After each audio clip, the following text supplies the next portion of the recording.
என்ன தவிர மற்ற எந்த மெஹந்தி ஆர்டிஸ்ட்டுக்கு இந்த மெஹந்தி கிடச்சிருந்தாலும் அவங்களுக்கு ஒரு ஜஸ்ட் ஆர்டராக போயிருக்கும். பட் எனக்கு இது ஒரு லைஃப் டைம் மெமரி மாதிரி அமைச்சு கொடுத்த ஜோசஃபினுக்கு தான் நான் ஃபஸ்ட் தேங்க்யூ சொல்லணும். 5 months பிஃபோரே அவங்களோட கிறிஸ்டின் வெட்டிங் மெஹந்திக்காக என்னை இந்த கிளைண்ட் புக் பண்ணியிருந்தாங்க.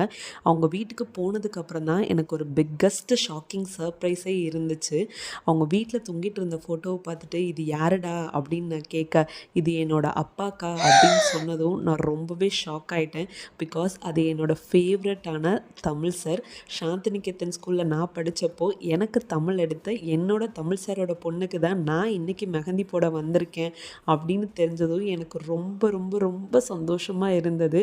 அண்ட் அவங்க ஃபேமிலி கூட இன்ட்ராக்ட் ஆகி அவர் கூட பேசினப்போ எனக்கு இன்னுமே ஹாப்பியாக இருந்தது. இந்த ஆர்டர் எனக்கு கிடைக்கணும் அப்படின்னு கடவுள் அமைச்சு கொடுத்துருக்காரு. அண்ட் நான் இந்த ஆப்பர்ச்சுனிட்டிக்கு ரொம்பவே கிரேட்ஃபுல்லாக ஃபீல் பண்ணுறேன். ஜோசஃபினோட சிஸ்டர் ஜாஸ்மினுமே ரொம்ப ஸ்வீட். நாங்கள் 2 பேருமே ரொம்ப கனெக்ட் ஆகி நிறைய பேசிக்கிட்டோம். அண்ட் இந்த மெஹந்திக்காக நான் ரொம்ப ரொம்ப ரொம்ப ஹாப்பியாக ஃபீல் பண்ணுறேன். And this is my happiest day in my life. தேங்க்யூடா.